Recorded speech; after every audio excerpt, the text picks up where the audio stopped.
Ladies and gentlemen, welcome to the Jarek Brian Show. My name is Jarek, and today we have an amazing guest on the show today. We have EJ from Space Skellies. And how's it going, EJ? It's going well, Jarek. Thanks for getting me on this interview with you. I know we've been speaking a bit in the messages, but looking forward to our conversation and where this is headed.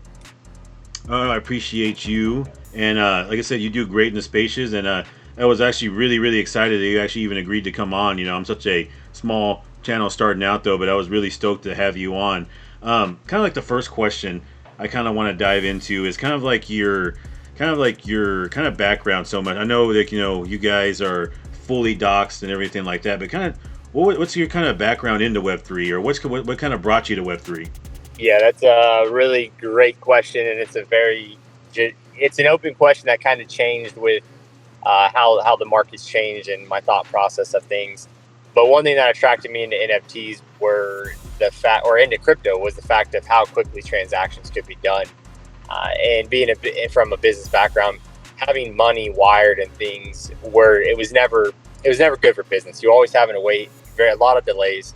So the first thing that attracted me to crypto was how it's all transparent. It's it's on the blockchain, and as people understand it, it's a simple receipt for everything that's been done, and there's no manipulating it. And that's what really got me into NFTs. I got into NFTs, and one of the first projects I got into actually was on Terra, and the project was Hellcats, a great team that now actually has Bricks Labs. And you guys, if you heard about them, they're great people, awesome services.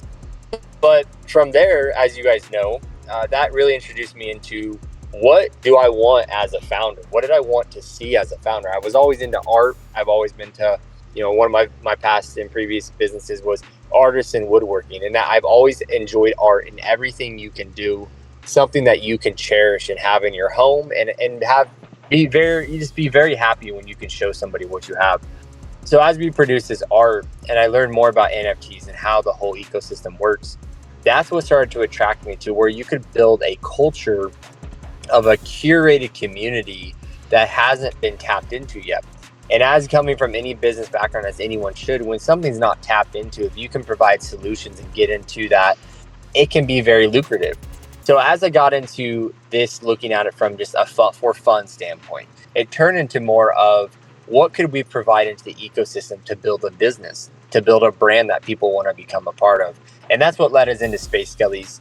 I wanted to be as you know, I want to be a founder that is always open and transparent and also accessible. One of the things that I really disliked about, and I still do about some ecosystems, is that you cannot access the founder very easily. It's like you have to pull on tooth and nail to get to talk to them.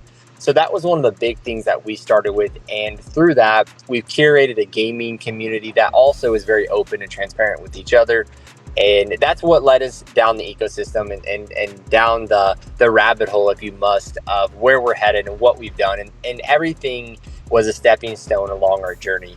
But that's kind of what got me into crypto, was the tokens. I bought the Bitcoin. Bitcoin was the thing, right? Everyone buys Bitcoin. It's kind of the introduction token if you look at it. And then I got into Terra. And as you guys know, that didn't go so well. But from there, it led me into NFTs. So once again, it was the stepping stones to get me to where I needed to be and to get us to where we are now. Okay, great. And, like I said, I've heard you speak on Spaces, and, you just sound you're just so available, and, you're very active in Discord. And that's been kind of like the thing when I've come over to Polygon, because I've been in NFTs for about, almost going on 2 years. And then coming from other ecosystems, it was very, when I came here, it was very unusual to have all these founders readily available, and you were one of them. They're actually I'm actually talking to the guy. So it was just something that was just, I'm not really used to it. I'm still not really used to it right now. I'm still not really kind of believing I'm talking to the guy on Space Skellies, So hats off to you guys. I love the fact you're coming on here and talking to me. But I do want to talk about Space Skellies as what was the inspiration behind that? Because you have the skeleton, but you have a galactic kind of spin on it. Could you kind of go into what was the kind of inspiration behind that? Yeah, so a huge story. There was a project known as Skeleton Punks on Terra, and unfortunately, the founder over there left the project, and the community was left with the project building it out. We had partnered with them And what we were going to release as a collection that was going to play into their lore and into their project was our little Skellies. Well, one thing I've always had a passion for was space, and actually, the Space Kingdom was the first project that I started to design out. Well, after speaking with certain individuals, making business deals, we went in to go in partnership with the Skeleton Punks. After many things happened, we withdrew from that contract, and we perceived our own route as we were doing prior. But since then, we had redesigned our character into a skeleton in order to fit into their project, of course. And we're like, well, why would we change our art? Why would we change? We put so much time into it. And that's why you could see all of our traits are, if you zoom in on them, they never get pixelated. They're extremely detailed. And my simple passion for space of not knowing what actually lies out in the world, that relates a lot to our life every day. We don't actually know what's going to happen when we go outside the door that day. So that's always been something I've been so passionate about. And also I have some nieces that when they were super little, they have been so passionate about science and space, and it all just kind of played hand in hand. And I said, why not? Like, let's make this family fun. And that's why you'll realize it's very family oriented. That's one thing that has really pushed our art and led into where actually the people of our project, a lot of them are parents. A lot of them have family that this can relate to. And that means so much more to me than anything in the world. As far as when it comes to NFTs, it's better than the floor value. It's better than anything. But the designs were solely handpicked by myself. And then as we developed into a community, because Terra collapsed, right? We had extra time to design artwork. We literally let the community design traits and put trait submissions in. And a lot of our traits, we implemented from the community. There's so many people that have their own trait in our collection because of all that extra time we gained from the negative impact of Terra. But there's also a positive to it, which was now we got to even go back to the art and make it even better, which came back to, I think we had over 300 to 400 traits, which was just unreal when you think about it. And then the level of detail into each trait. But that's the background of it. Crazy. I have the original designs when we were the Space Kingdom. The character, actually, the base character was a panda, and then the next one was a giraffe. And it was a whole different, it's an idea for someone if they want to do it, I guess. But it was a whole animal kingdom within the Space Kingdom, which is really cool. And then that's why it's a skeleton now. And we have a lot of friends from Skeleton Punks. We have a lot of friends from the Wreck Gang over there, and then the Hellcats. We all came from those Terra days, the Iced Out Bulls, all those guys. And we've all stuck together. We're still here today on Polygon, which is absolutely unreal to think about when you think about the circle of what we've all been through. But that's what inspired the art. Many things came into play, but really just my love for space and not knowing the unknown is what led to everything. Yeah, no, that's great. And speaking of that start, right? Your story is very interesting. So when I went and did your research, right, and I heard you talk on Spaces about some of the things that this project had to endure, it was crazy. And I just want the audience to kind of like find out about like what was your crazy beginnings and like how this project and all the trials and tribulations you guys went through. I would love for the audience to hear exactly what you guys went through. Yeah, absolutely. So as we developed Space Skellies and we started curating our community, we had designed the art. We took a lot of time to design the art, and we had chosen Terra because Terra is the ecosystem that I was introduced to. And anyone that experienced Terra, despite the market collapsing, it was some of the smartest developers from UX to UI that you will ever come across in your entire life. They had implemented such a beautiful wallet and marketplaces that people, like, to this day, I haven't experienced something that smooth since. Like, no, and everyone would agree with this. If you experienced that, excuse me, you know what I'm talking about. It was so amazing. And we were on Terra. We chose that as our chain to launch. And within, the last 2 weeks before the market or the DPEG, which led to Terra collapsing and now pretty much just gone forever, that about 2 weeks prior to that, we had released all of our artwork. We were getting ready for mint on Luart, which was another marketplace on Terra. And from there, the market overnight collapsed. People's lives changed, and people even lost their lives, took their own lives over that 24 hours. That absolutely changed everything financially. And those are days I'll never forget. From a negative standpoint, it was terrible, right? Like a gut, just like the worst gut punch you could ever imagine. That you go to sleep, you close your eyes to wake up to $100,000 or more liquidated. Imagine that. It was unreal, and it still is to this day of what happened. But the positive side, we always say try to choose the good and the bad. So meaning find the good in every bad situation. There's always something you can look at. And the positive of what happened is that it really showed who we are down to the core of who is truly here to build and what are we actually here for, which gave us time to rethink how we view NFTs. And then that led us on our journey. So we went through Terra. As you guys know, it collapsed. Well, where do we go now? We were homeless for quite some time. We went to Polygon. Polygon was dead as a rock. No one was building over there. Magic Eden didn't support Polygon. So we heard One Planet, which was a new and upcoming marketplace on Terra, was now going to be building on Polygon. And as you guys know, the languages of these two blockchains are completely different. So they had to rebuild everything from the ground up. And they took quite some time to do so.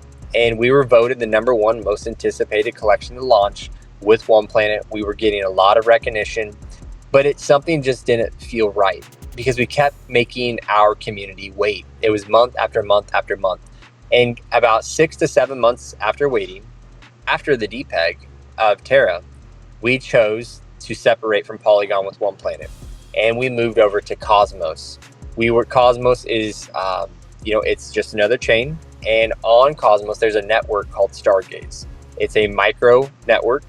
And on Stargaze, they are solely about NFTs. We chose to launch on Stargaze, and we found a beautiful community. It is a very small network over there, very small. But the pros to that is you really got to know everybody. And then from there, we had seen a lot of issues with the tokenomics and questions that weren't ever answered very well for what we wanted to do.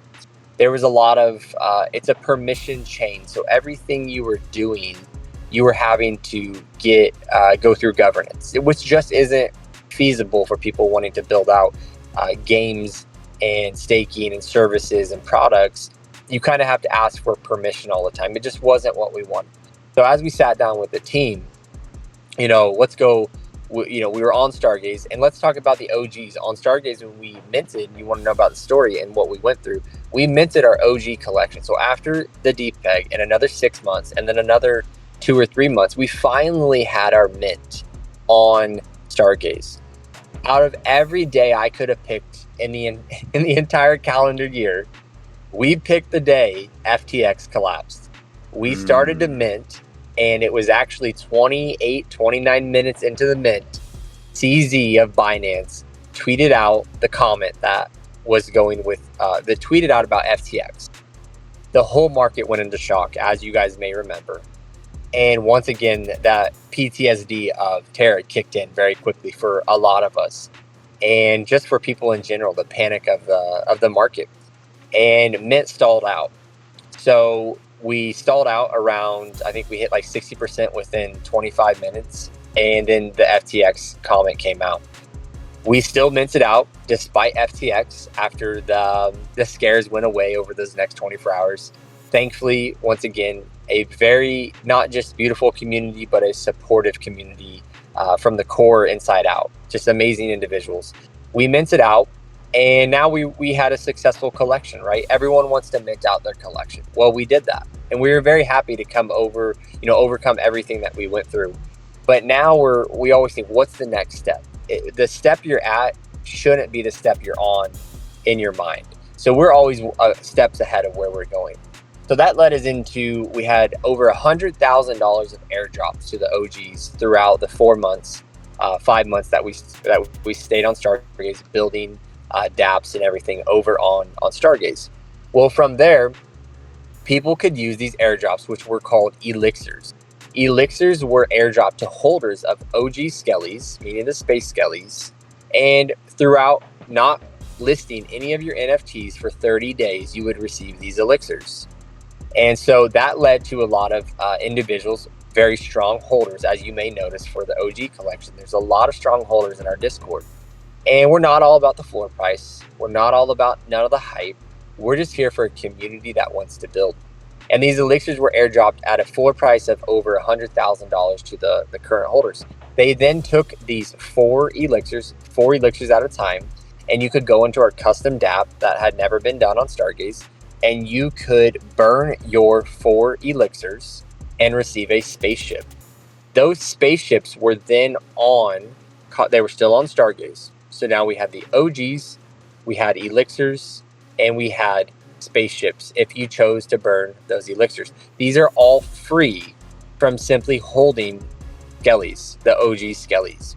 Now, as you guys know, we saw people moving to Polygon. We saw the network expanding. We saw a lot of growth, not just from hype, but from business partnerships, which I've always thought from a business standpoint, who would you go to business with that every day you wake up not worrying that things are going to disappear overnight after experiencing Terra?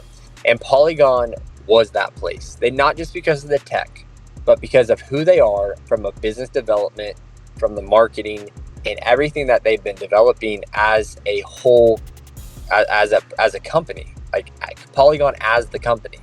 So we made an in-house bridge for you to move your spaceships and your OG Skellies to Polygon.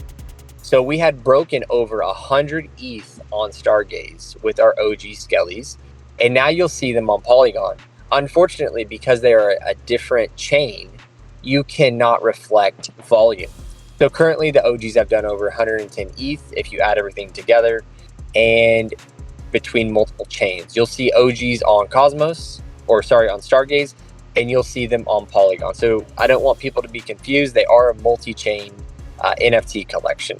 And then from there, you guys most recently had seen our mint on Magic Eden, which was spaceships. You minted spaceships.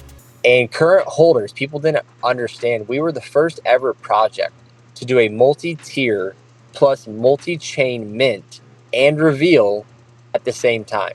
So as we were minting, we were also bridging spaceships from another chain to Polygon in order to time it right for the reveal that was happening on Polygon at the same time. And the reveal happened as such: when you minted, you would mint a red, blue, or gold ship.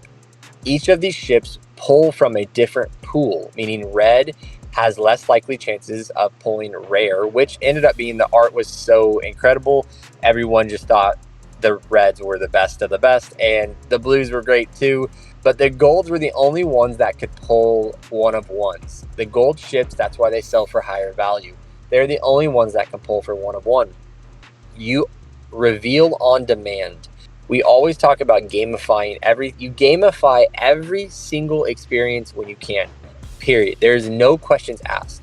So a reveal that is simply a update metadata reveal, that is, to us, that is very boring. Although people do it, that's great, and it's successful, it's great. But to us, that is boring. We want to always test and try new things. So with ours, it's a reveal on demand, and you can look at these spaceships as what we call the evil Skellies. The evil Skellies, when these spaceships are revealed, if you choose to reveal them in the DApp, which for this service, we partner with Bricks Labs, which, as you guys heard earlier, Hellcats is the owners of Bricks Labs. They own that they own that service and product, which is, once again, it's just a circle of this amazing of how it all came together. Since we have such an extensive staking platform and white label service that we're building out, we partner with Bricks Labs to use their reveal service. And as this works is you go into the reveal process in our DApp, and once again, supported by Bricks Labs. Thank you to you guys. You're awesome. And you go in there and you can open your ships. It's kind of like opening a pack of like Pokemon cards. Is the pack more valuable not opened, or is it more valuable and will you take the chance to open it? Will you pull something rare? Will you pull a one of one? The questions you'll never know. So now you gamify the system. As more people reveal, the ships become higher floor price.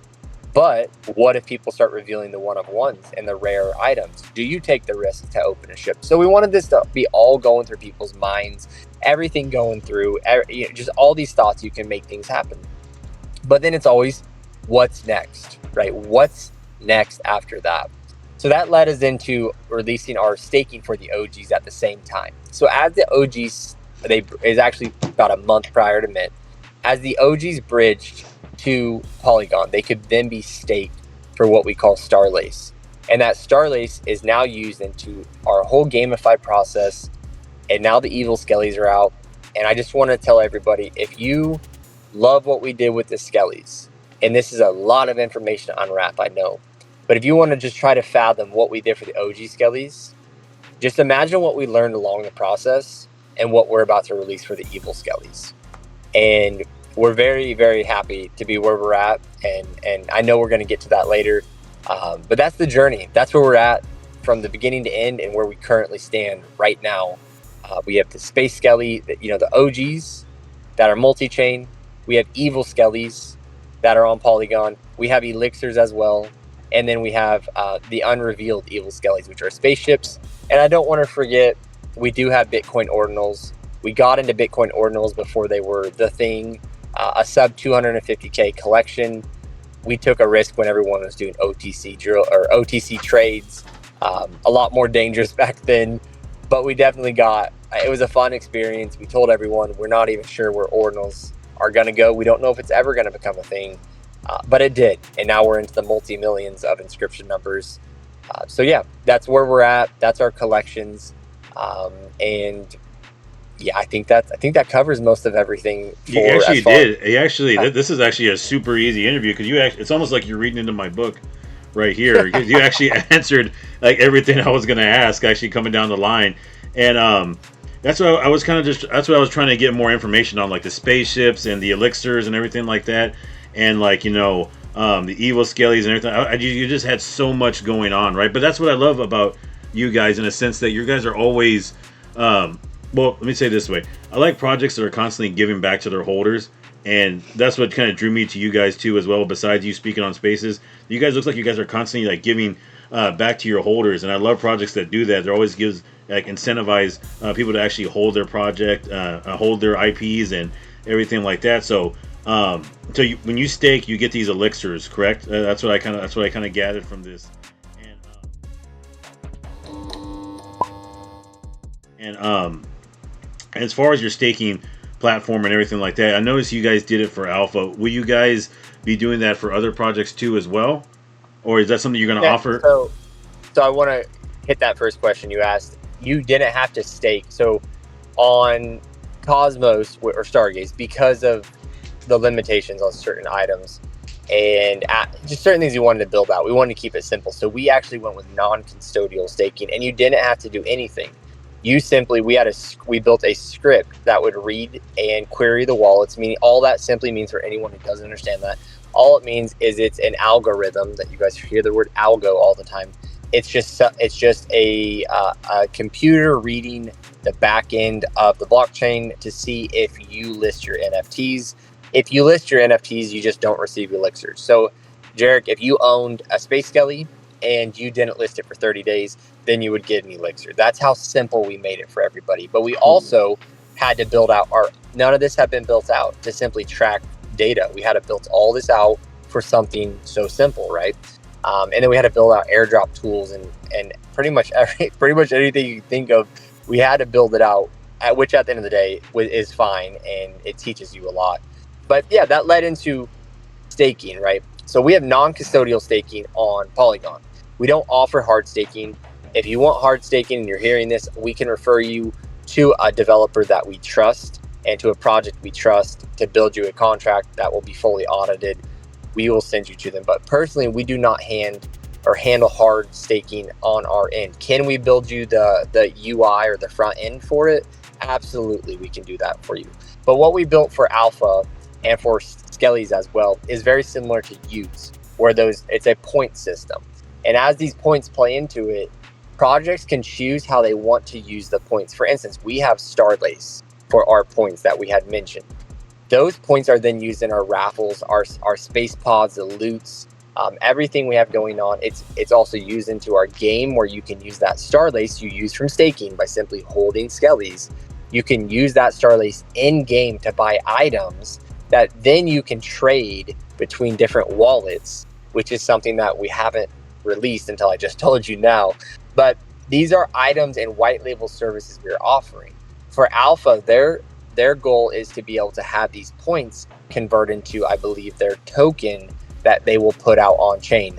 I don't want to give any information on that. I don't want to speak on anything I'm not supposed to, but all I know is what we have built for them on the back end and front end, and what they implement, how the points are used, that's completely up to them. But we are now offering this as a white label service, meaning if you guys want this full service top to bottom, non-custodial, you want to have a token of your own, and you can name it what you want. We have fully stacked devs, literally full stack devs, UI, UX, everything.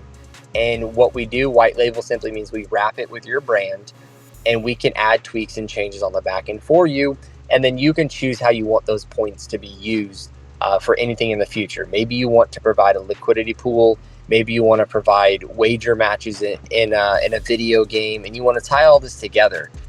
This is where you can produce liquid streams of income for your project in many ways, not just from the staking, but from items you offer and upgrades you offer within the staking. And we have something extremely unique that hasn't been done on Polygon that we will not discuss at this time.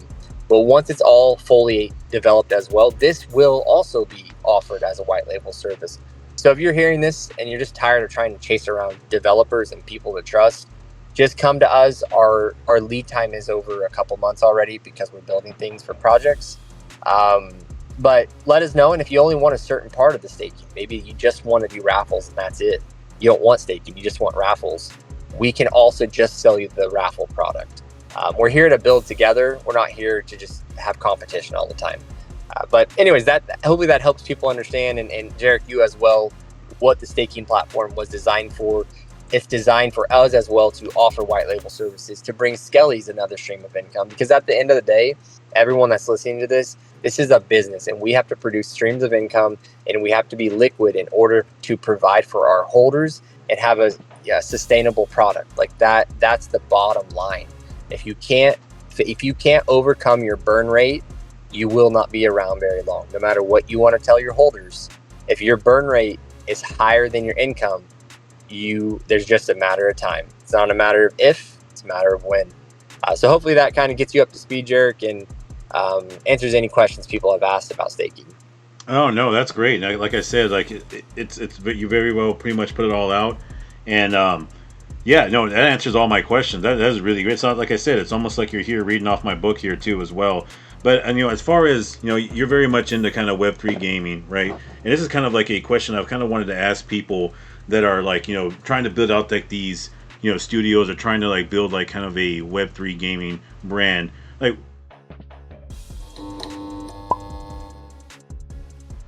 I know this is kind of a hard question to answer though, but where do you see Web3 gaming? Like when do you think it will be on this kind of same level as like like an Xbox or like a PlayStation type game? Like when are we going to start to see that kind of happen? Like what I kind of mean by that, like when do you see like a down the line, like do we think, are we like 5 years out? Are we like 10 years out? Like what do you think? Yeah, so there's a lot of layers to this question, and people ask it all the time. So the first one, before you can even talk about adoption, is what leads to adoption, and that leads to culture, and that leads to liquidity, which is the $1 billion companies. $1 billion companies will not touch Web3 gaming until there's regulations. So I don't see, like, people want to say 5 years, 10 years. I don't think we can properly answer that until there's full regulations. Now, let's say regulations happen in a year. Like, let's say they do. There's more clarity on taxes. There's more clarity what can and can't be done, and what should and shouldn't be done. And if you do certain things in certain ways, what is the consequences? And once these are all answered by these companies that have, like I said, billions and trillions of dollars, then we'll start to see a lot of liquid flow into gaming. However, if we were to have regulations crystal clear within a year, I would say you're looking at a 5-year time frame, 3 to 5 years, because people talk about Web3 gaming, but there's still not people there to adopt to how it's developed. The projects that do it the best are projects that implement a game and they softly hide the wallet in the game somewhere. So then what you can do is you can play the game, you can earn tokens, you can earn NFTs, you can earn skins. But what if you want to own them on chain? And then you found out you could build a wallet in the game, or that this whole time you actually had a wallet. And this is what Reddit did so smoothly and absolutely crushed it. I think gaming has to do that, and it will be what onboards hundreds, if not millions of users into crypto, because we all love gaming, and the younger and younger demographics are into tech more and more. You've seen that. There's kids learning to code in 3rd and 4th grade. I mean, what is more, like, how many more sirens can be going off for you that you should be developing something that is a soft intro into gaming and Web3 at the same time? Because there's no denying your mass of your project and your game is Web2. You will not have people coming in that's all about Web3. You have to reach for the Web2. You have to introduce them correctly into Web3, however that may be, through wallet integration that's hidden, or by your building out quest systems, however you're doing it within the game. Maybe they're competing and doing quests that they don't realize even has anything to do with the blockchain at that time. And then all of a sudden they're like, yeah, I already know how to do that. And you're like, yeah, see, you know how to do crypto. And that's where we need to get to. And we need to be able to have that knowledge and that support within these ecosystems, because gaming communities are some of the most passionate communities. As you may know, if you're a gamer and you've heard this, you remember those days of Call of Duties and Halos and all these Counter-Strike, all these games that built these extreme ecosystems that have just been unreal. Imagine tomorrow if Counter-Strike knew they could go on blockchain and they went into crypto and they went on to the official blockchain, and now everything was tracked through the chain. Imagine what that would do. Imagine when a Blizzard does it. There's not a matter of if it's going to happen. It's a matter of when regulations happen. And then I think we start to see just an unreal amount of gaming projects flow in. But that doesn't mean it converts to people staying in crypto. It's going to be, how do we integrate the wallet and how do we introduce people correctly without kind of being a plague, without overwhelming them? Because you remember the first time you set up your wallet. It was scary. It was hard. You probably even screenshot your seed phrase on accident, or on purpose, actually. Yep. But, you know, that's just, how do we teach people to do it? And how do we maybe hold their hand indirectly and already give them experience before you ask them to create that wallet? Because then if you lower that barrier and you're like, you've already done it, don't you realize that? And then they say, wow, this isn't what people said it was. It's a lot easier. Then you start to really tap into a different ecosystem and a different mindset for these individuals. But that's how I see gaming. I don't see it fully being adopted until we absolutely see regulations. And I think many people would agree with that. There's once the billions and trillions trickle in, I think we'll start to see a lot more answers to these questions that truly nobody knows at the end of the day. Oh yeah, no, and that's a great outlook on it. You know, I always like kind of asking that, just because, you know, Web3 gaming does kind of get like a bad rap, and I get it that people are so resistant, you know, towards, you know, NFTs, and, you know, I get everything like that though. But, you know, I really want them to someday kind of like, hey, it isn't that bad, and, you know, you're all right. We got to definitely, you know, try to get them, you know, softly to like slowly, you know, adopt NFTs and, you know, game skins and everything like that. No, 100% agree. But speaking of gaming, can you go more in depth about your play to earn game and everything like that you have going on? Okay, yeah. So you were asking about gaming and what our game entails. So we have our second game we released, which is our main focus right now, is our aerial style zombie shooter game. It's a space themed zombie game where you play as your individual, and you will be able to play as a team down the road. But currently, as you play, you will just go around and you play in waves. We have leaderboards that track live of the most kills, the most the highest earned waves, and it's just like Call of Duty. There's in-game upgrades for weapons. There's like vending machines. There's loot boxes. Everything you're gonna imagine. And as you beat the game, you unlock different parts of the map. So it's a never-ending, expanding map, which is really unique. And this is with the help of Boxtropolis Gaming Studio. Incredible team. Ghosty and the guys are just absolutely unreal. But they've been able to implement all of this. And once again, this ties back into our staking and being able to make it a continuous Space Skelly ecosystem. So we call it, the Skelly universe is what we're going to be releasing soon. And if you're hearing this, get a little pre-alpha.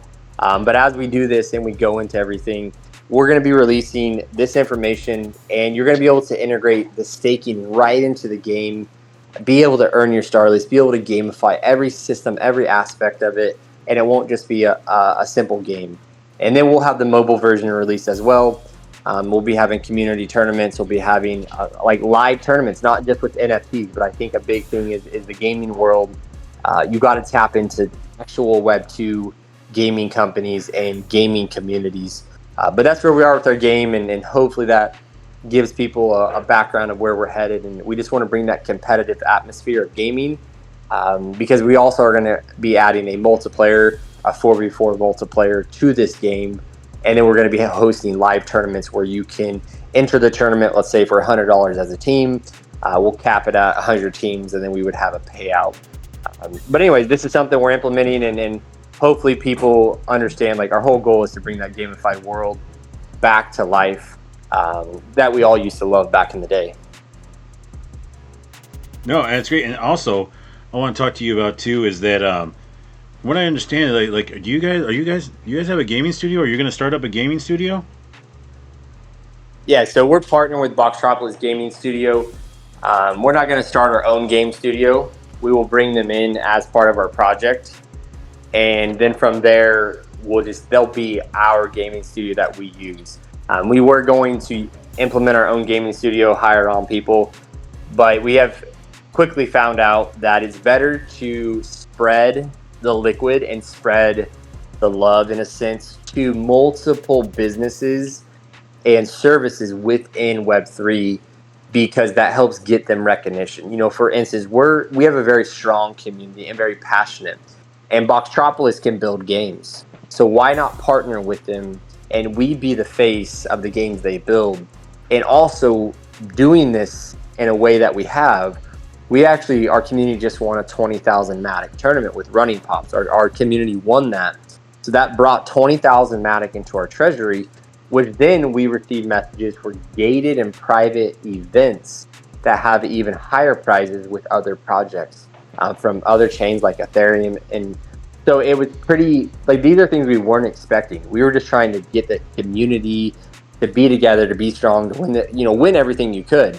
And then the people in the top 10 won even more Matic. But I think that people don't understand is when you show how unified you are, that this actually opens up a lot of avenues for what you can do when people are coming to you and you have a foot to stand on to show how strong your community is, to show that you're truly here for gaming and you're not here just for the money. Because that's what we're kind of seeing. Some people are pumping out games that no one even play games in their community, really. So I think that's just, you got to make sure when you're looking at these gaming studios and you're looking at projects to support, that there's actually reasoning behind the game they're developing. No, yeah, and like I said, you guys have got so much going on, and man, I definitely have to get me a couple of Space Skellies and everything like that. Like I said, I'm a big fan of you guys. Definitely a big fan of you when you were speaking in Spaces. You're very well articulated, and just you knew a lot about the whole Web3 gaming. But I will ask you this though. So you guys have bounced from kind of chain to chain, and you found your home here on Polygon. Is there plans, or do you plan in the future maybe to go cross chain again and try another collection again? No, there should be no reason. I don't really believe in projects that have no reasoning behind why they're continuously minting, or while they're doing a bunch of multi-chain, they want to say, well, we're trying to be multi-chain. No, there needs to be a deeper reason why. Like, we were forced to move chains, and when we moved from Cosmos or Stargaze to Polygon, it's because we had limitations of the contract work. It had limitations of how we were going to build our game. If we wanted to build out the staking, then we needed to get everything bridged over to Polygon. If we wanted to build our white label service, everything had to be on Polygon. But we didn't force our holders to do that. They can still stay on Cosmos. They just can't get all the benefits of the staking and the gaming of all the services we have. So I would never, and then with ordinals, that was more of a shot in the dark. We told the community, like I said earlier, we don't know what ordinals was going to be, and we weren't going to mint a new collection. If you want one, just give us a thumbs up. And that's what we did. And anyone that wanted one, they got one. So that became a really unique aspect. That was a whole different way. Like, you did like your mint backwards in that sense. Like, you minted and inscribed the NFTs, and then you gave them to the holders. It was a whole different process, which was really unique. But with Polygon, the extensive outlook on the network and the ecosystem, I think that I would never foresee, unless something dramatically happens, like the Polygon announces any crazy changes, I would never see Space Skellies ever moving chains again. But once again, if something extremely big changed within the ethics of Polygon and their morals, then that would maybe give me second thoughts. But we've always tried to stay ahead of the curve. We've done well so far. We're very quick at picking up on red flags. So yeah, that's really, hopefully that answers the question to anybody out there. There needs to be a reason for your projects, once again, for building games, but also for minting. They need to provide value. You gave money to them in order to foresee the vision. So they need to fulfill that vision before they continue making more mints. And I hope people see that. I hope people have they enjoy multi-chain, and they aren't also closed off to going that route. It is good to know multiple chains. It's for security. It's for knowledge. Why not?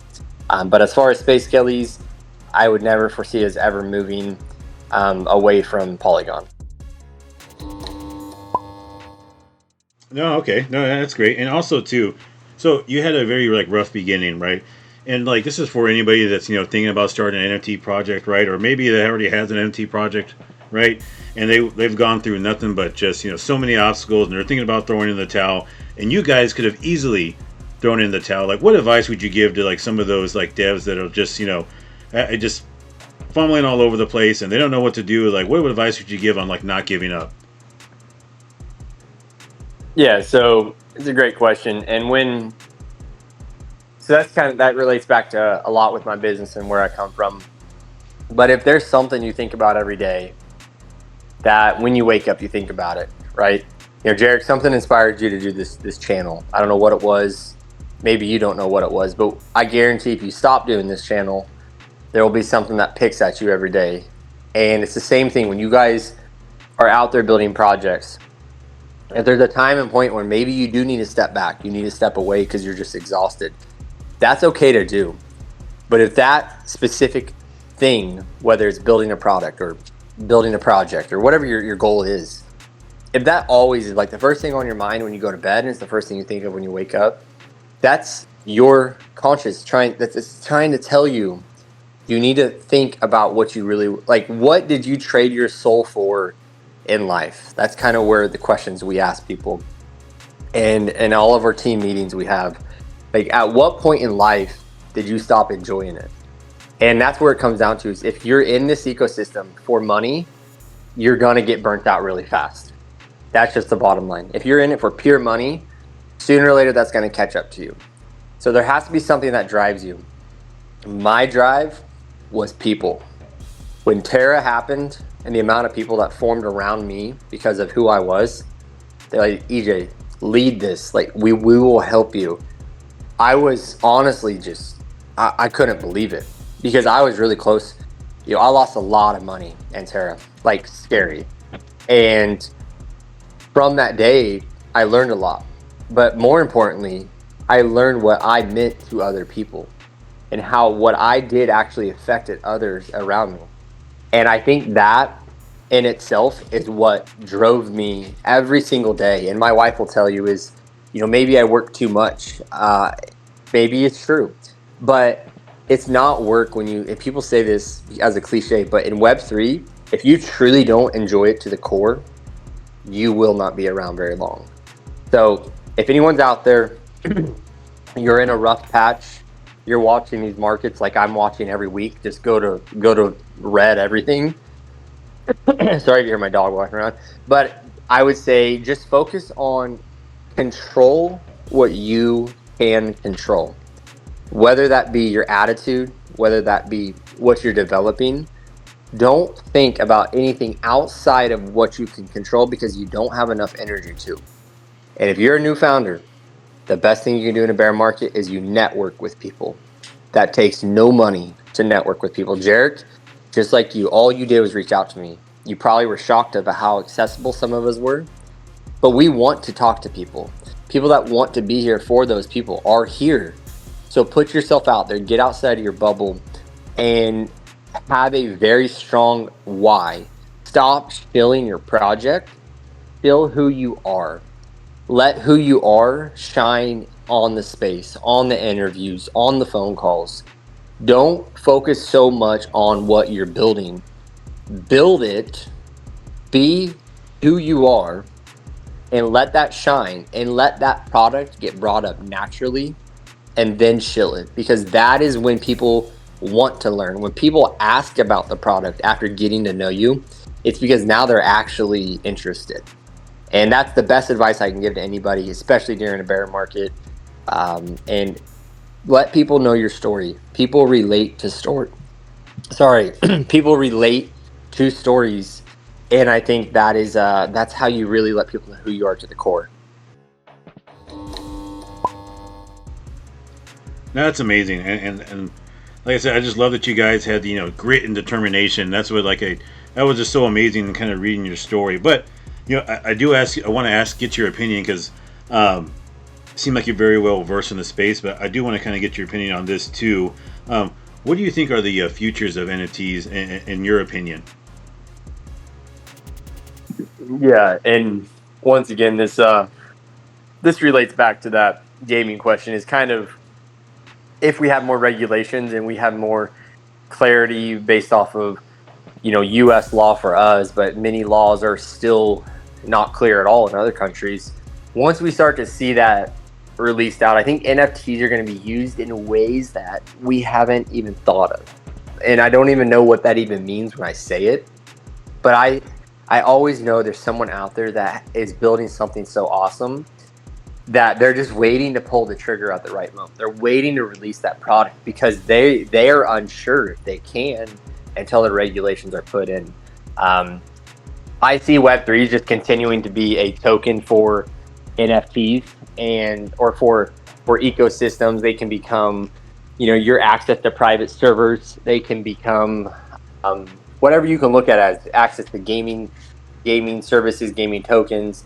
I don't see them becoming much more personally until there's regulations. And there's a lot of different thoughts on this. Everyone wants to talk about, there's, videos, NFTs haven't been done, music rights and this and that. But at the end of the day, it's an NFT. So until we can change the paradigm of how that's accepted and used with clarity and legal, like I said, like legally, then that's when people will adopt it.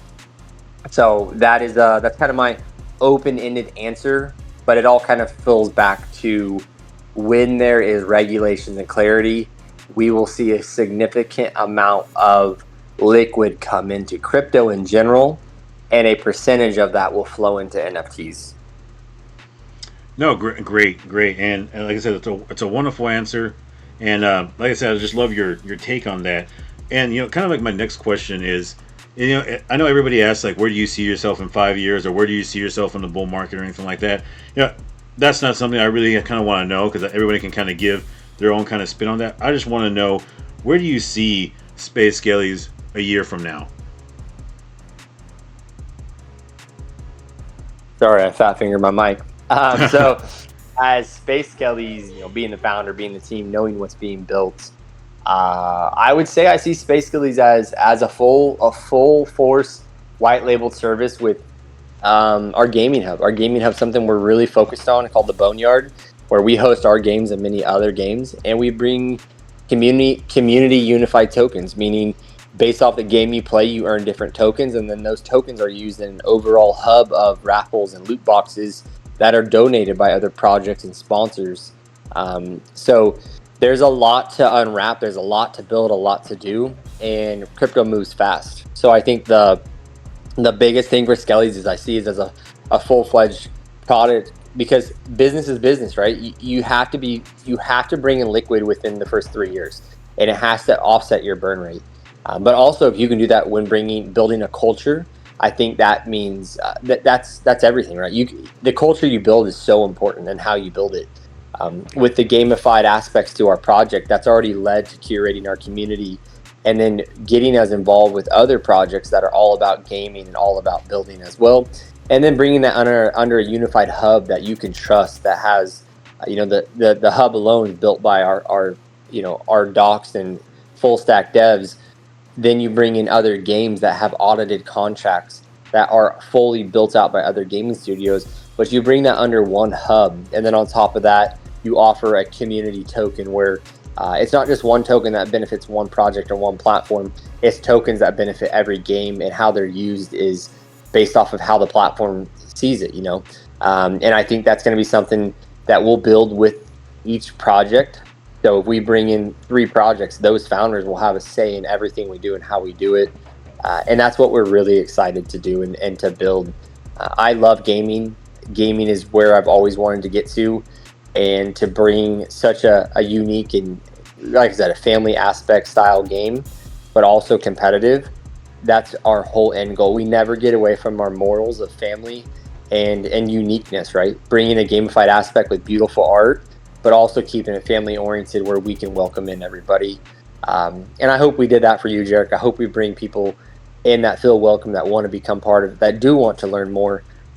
Just know that Space Skellies make the right pivot when we need to. And I hope throughout this interview, you've heard that, you've seen that it's not proof of concept, it's proof of work, right? We physically have had to make these pivots, and we've had to do what needs to be done.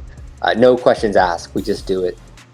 But I do appreciate you getting me on, and I look forward to everything that NFTs have to offer, and I look forward to what everyone else sees from Space Skellies as we build. We don't want to give away too much information, but last words for anybody: get ready for Halloween. It's going to be fun. Just know our team loves Halloween. Even if you're a holder or not, it's going to be really fun, and I will leave that at that. Well, I'm going to load up right there, and that's just amazing. And like I said, I appreciate your time, and hearing you talk and hearing what you guys got going on. I had to have you on the show, one of the first people on the show, just because I believe in what you guys are doing, and I believe in you too as well. And I appreciate your time. Thank you for everything. Thank you for giving my small channel a chance. And also, is there anything you want to say, or anybody you want to shout out, or any community members you want to shout out before we go? Yeah, absolutely. And I want to say your channel won't be small for long. You got some great projects lined up, and you're just a great person from our conversations we've had. And to my team out there, my devs and our brand ambassadors, and just our community, you guys know we've been through the thick and thin. We've been through the worst of the worst, and nobody can deny that. We always have told you thank you for sticking with us from day one. And I hope you all are extremely happy to see where we were to where we are now. And it means the world. And my team has always locked arms with us. They've always just put their heads down and got to work. And then the developers that no one really talks about enough. You guys, nothing but love to you and Gluck, our artist. You guys make these dreams come true because you're able to support everything on the back end. And we're just the face of it, right? We're the face of it, building that culture, building the community. But it takes a whole ecosystem to make it work, and we have everything, and we have it all. I hope one day that everyone just gets a chance to be a part of Space Skellies. They just get a taste of it, and then from there, we're always accessible. If you guys are hearing this and you want to reach out to myself, Jarek did it. Everyone, other people do it. Just reach out, send a message. And we'll be more than happy to get linked up with you guys. Well, like I said, thank you, EJ. Appreciate you. Well, guys, that wraps our show. if you want more content like this, and if you want to stay up to date with the latest, greatest mints and NFT news, like, subscribe, comment, download. Much appreciated. Follow me on X at Hey It's Jarek, and I will see you guys around on the blockchain. Take care.